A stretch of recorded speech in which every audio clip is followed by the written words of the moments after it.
Hi everyone, thanks for tuning in. Welcome back to my channel. Halloween might be over, but autumn is still somewhat with us, so I thought this would be a good time to share this piece, which was inspired by Enoch, who is the pumpkin figure in Over the Garden Wall in the center of the barn in Pottsfield. Something interesting about Enoch is that is the same name of the guardian of purgatory in Dante's Inferno. Folks don't tend to pass through Pottsfield. Oh. And many people theorize, myself included, because it fits really well, that Over the Garden Wall is actually a child-friendly rendition of Dante's Inferno. Enoch is responsible for deciding which ring of hell you go into based on how you lived your life. Depending on what sin you're guilty of, determines what part of hell he sends you to. I simply have to punish you for your transgression.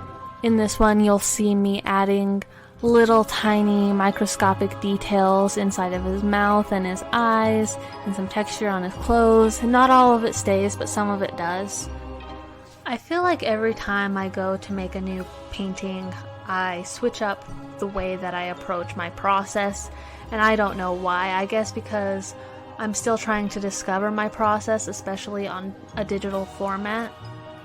My style kind of is consistent, and I found that, and it kind of stays the same, but my process changes, and that changes the look of my piece a lot. Trying new things is really great, but at a certain point I do want to have figured out what works for me process-wise.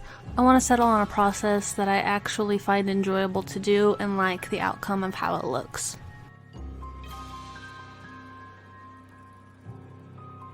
This year for Halloween, I actually dressed up as Greg from Over the Garden Wall, and my friend dressed up as Wirt, and we went as Greg and Wirt and passed out candy to kids.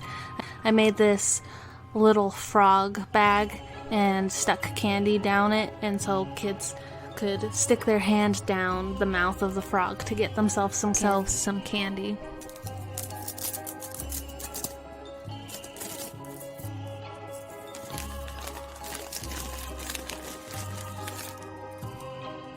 And that was really fun.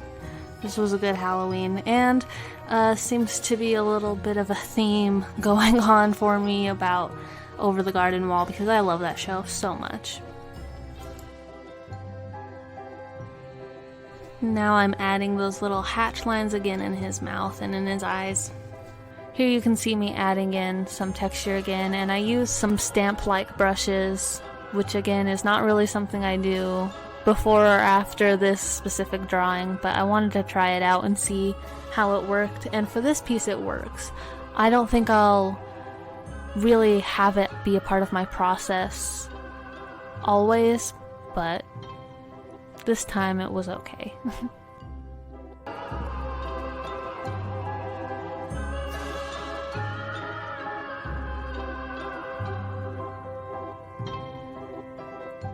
I go in and I add a little bit of thickness to some parts of the lines to add interest.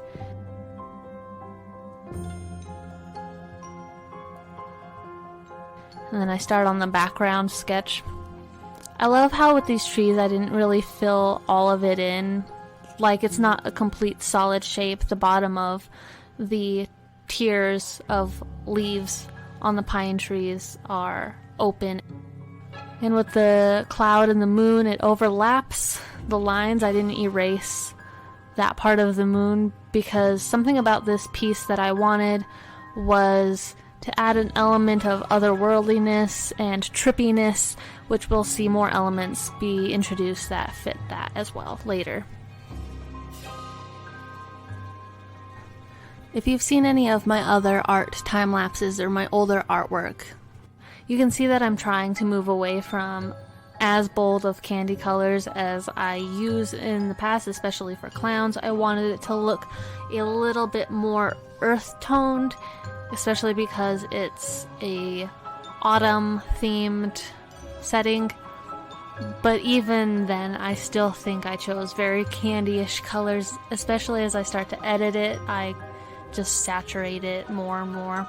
Especially that line art. Look at that line art. Which changes, but still.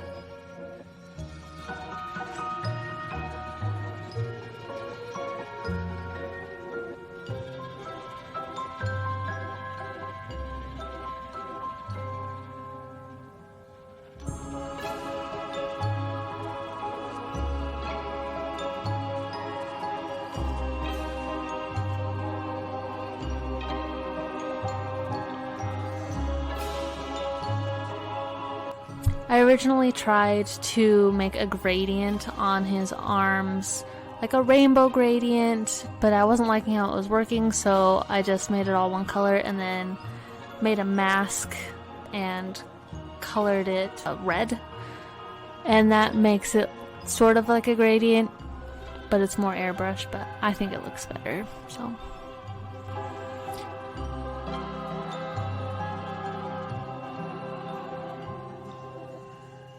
Ah, there I am adding the melting features because you can't have a clown and not have it not melting, apparently, in my art, which I'm not complaining about. I love making those little drips. It's so satisfying. It's like the best. Very fun.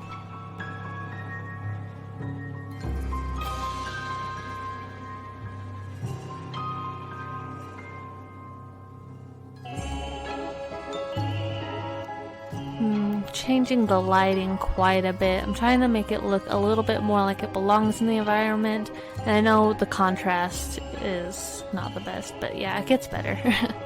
Just experimenting with airbrushing different colors. Here is where I attempt and do a thing that I really wanted to do with this piece to make it look trippy and kind of like you're looking at it on an old TV.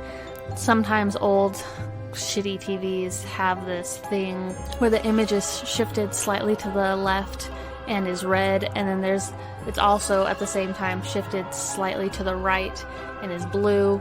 So I did that with this, and it kind of maybe makes it look like it's blurry, but at the same time it also makes it look like maybe it has that effect of an old TV, or like maybe it's vibrating. You see like a lot of trippy art will do that sometimes to resemble something that's vibrating.